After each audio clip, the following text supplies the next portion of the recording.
こんにちは。チベットディスウィークではチベットやダレイラマ法、そして中央チベット政権に関する1週間のニュースをお送りします。それではまずヘッドラインを見ていきましょう。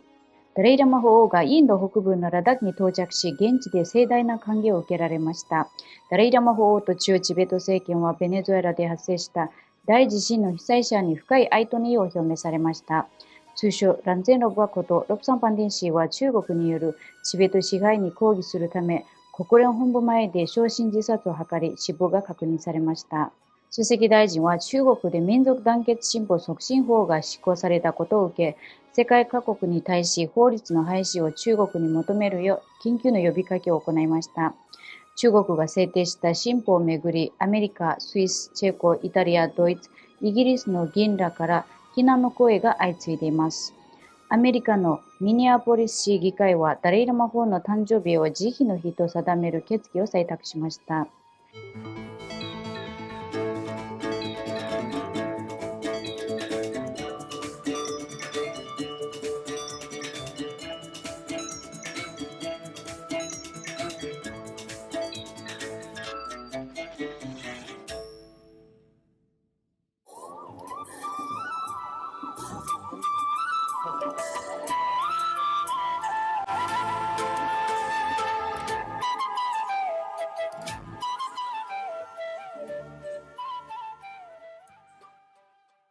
ダレイラマ法王は先週の日曜日、インド北部に位置するラダークの霊に到着され、現地の人々から盛大な歓迎を受けられました。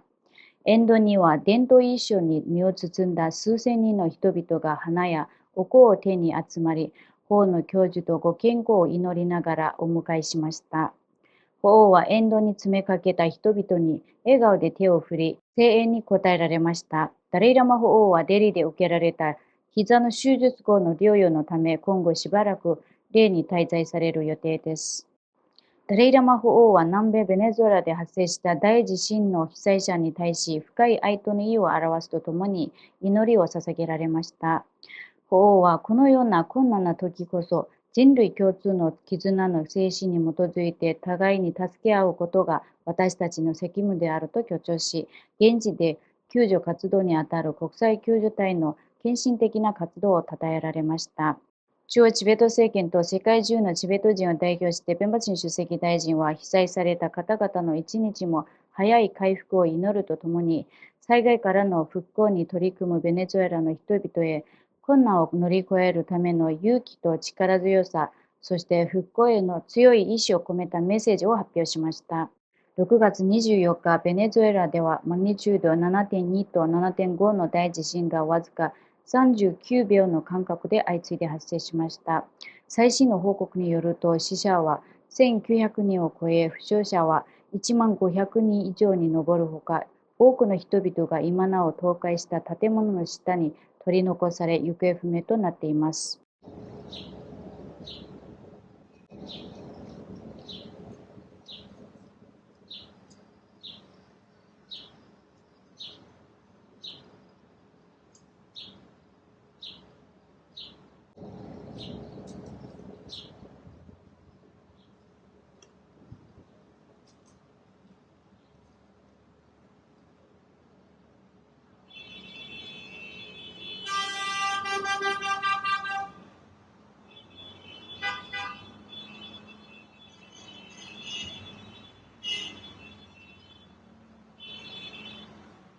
アメリカ在住のチベット人活動家の通称ロブガラン前ことロプサンパンデン氏が木曜日、中国によるチベット支配への抗議とみられる昇進抗議をニューヨークの国連本部前で行い、その後死亡が確認されました。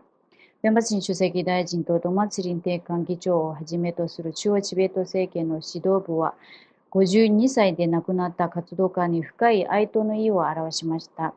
チベット指導部は、ロブガラン前氏の死は、チベットの人々が今なお抱える苦しみと揺るぎない願いを改めて世界に訴えかけるものだと述べました。中央チベット政権はその日の午後、追悼の祈祷会を開催しました。また、世界各地のチベット人もろうそくを灯して追悼集会や祈りの集会を開き、連帯の意思を示すとともに、中国政府に対し、チベットの人々が置かれている苦境に向き合うよう求めました。ロブ・ガラン前氏は Facebook に投稿した動画の中で、チベット独立の実現に向けてチベット人が団結すること、そして自らの伝統や文化的アイデンティティを決して忘れてはならないと訴えていました。また中国政府がチベット人のアイデンティティや文化、言語の破壊を目的とした政策を進めていると非難していました。今回の昇進抗議は中国が少数民族地域の学校や行政機関で中国語の使用を一層推進するとともに、宗教のさらなる中国化を求めるいわゆる民族団結進歩促進法を執行した直後に行われました。チベット支援団体や人権団体はこの包括的な進歩によって中国の少数民族の文化消失がさらに進む恐れがあるとして強い懸念を表明しています。中国共産党が今週水曜日、民族団結進歩促進法と称する法律の執行に乗り出す中、ペンバシン主席大臣は世界各国の政府、外務省、議員、シンクタンク、そして NGO に対し、この法律に反対し、協議するとともに、中国政府には廃止を求めるよう緊急の呼びかけを行いました。主席大臣はまた、国際社会に対し、国連による調査を開始し、人権侵害の責任を追及するとともに、チベット問題の平和的解決に向けて、お互いを尊重し合う指針な対話の席につくよう中国政府に圧力をかけることを求めました。主席大臣は書簡の中で、この進歩は草の根レベルからチベット人のアイデンティティを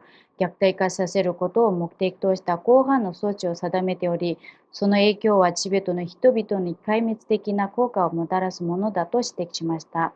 同法は中国共産党の統治下にあるチベット人やウイグル人などの固有のアイデンティティ、宗教の自由、そして基本的人権を脅かすものだとして各国の議員から強い批判を受けています。この法律の施行を受け、人権団体はチベット人やウイグル人をはじめとする少数民族や世界各地で活動する亡命チベット人、ウイグル人などの団体への影響に強い懸念を示し、その動向に注視しています。先週水曜日、アメリカの上院では中国のいわゆる民族団結進歩促進法を非難する超党派の決議案が提出されました。決議案はジャッキー・ローゼン上院議員がジェフ・マクリ、ジョン・カティス、ジン・バンクスの各上院議員とともに提出し、上院外交委員会に付託されました。決議案は中国政府に対し少数民族や宗教的少数者に対する人権侵害を終わらせることに加え、アメリカ国内に住む人々を対象とした国境を越えた弾圧活動をやめるよう求めています。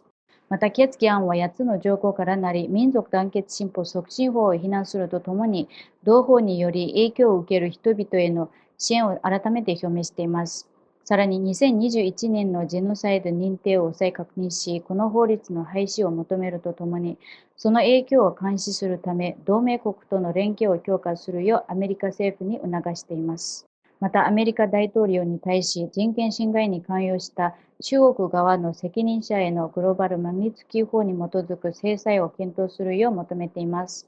さらに決議案では、ダライラマ法の後継者問題にも言及し、その決定はチベット仏教の指導者とチベットの人々のみに委ねられるべきであると明記しています。また中国政府に対しダレイラマ法またはその代表者との無条件の対話を再開するよう求めています。中米中国大使のシャホー氏宛ての超党派の書簡の中で、共和党のリンジー・グラハム上院議員と民主党の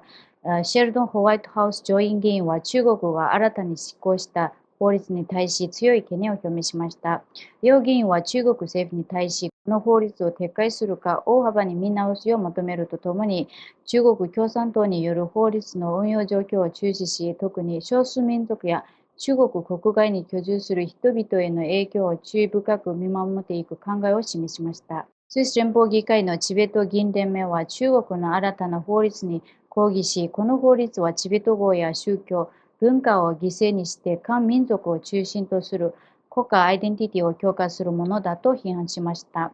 さらにこの法律は民族の団結を促進するためのものではなく、少数民族の同化を強制し、チベット人のアイデンティティを組織的に虐待化させるための集団であるとの認識を示しました。チェコ議会の有力議員らは中国の民族団結進歩促進法を強く非難する声明を相次いで発表しました。動画による声明では、チェコ下院のチベット議員連盟会長の隼人岡村議員、上院のチベット議員連盟会長のプシェミスル・ラバス上院議員、そしてチェコ上院副議長のイージェ・オベルファルタ氏らが、過剰両院を代表してこの法律に強い懸念を表明するとともに、国際社会に対しこの問題への関心を持ちと対応していくよう呼びかけました。スイス・ジュネーブで開かれた第62回国連人権理事会の関連イベントで、チベット事務所ジュネーブ代表部のティネチュキ代表は、人権と国際社会の安全保障への深刻な懸念を理由に中国の新たな民族団結進歩促進法の廃止を求めました。